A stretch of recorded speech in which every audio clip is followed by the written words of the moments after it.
Bilboko, Baionako eta Euskal Herriko 100 herritako kaleak bete ditugu gaur.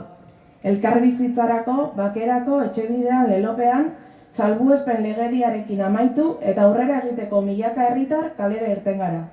Euskal presoen, iheslarien eta deportatuen eskubideak aldarrikatzeko. Horrek hunkitu egiten gaitu. Herri solidarioa gara. Eta hala erakutsi dugu gaurkoan ere. Horregatik, berriro ere eskerrak eman nahi dizkizuegu hemen egoteagatik. Eta baita 2021 urte osoan zehar egin ditugun mobilizazio eta ekimenetan gurekin egoteagatik ere.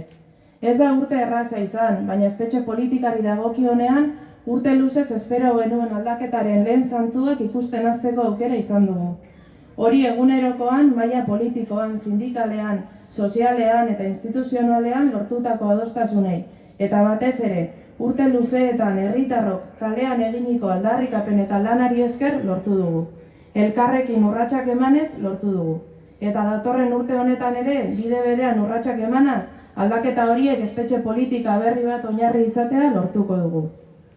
Izan ere, hasi baino ez gara egin. Oraindik, Euskal presoen 50% Euskal Herritik kanpo diren espetxeetan dago. 3. gradua eskuratzeko edota irteera baimenak eta baldintzapeko askatasuna eskuratzeko blokeo sistemiko baten aurrean aurkitzen gara.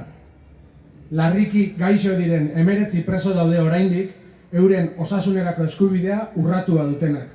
Eta zer esanik ez, aginduak diren presoen edota motxiladun aurren eskubidei dagokienean. Salbuespen legediak erpin asko ditu, eta benetako aldaketa batek guztiei eman behar die aterabidea. Horregatik gaur, salbuespeneko espetxe politika bere ertz guztiekin eta gehiago luzatu gabe bertan bera uzteko aldarria atera nahi izan dugu kalera.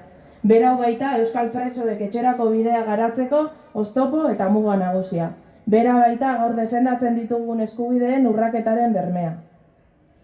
Izan ere, elkarbizitza ezinezkoa izango da salbuespen legediak eragindako eskubide urraketa desagertzen ez bada. Eta bide berean, etxeratze prozesua gauzatu dadin eta espetxe politika hain beharrezkoa den erabateko aldaketa eman dadin. Ezinbestekoa da elkarbizitzaren eta bakearen bidean aurrera egitea.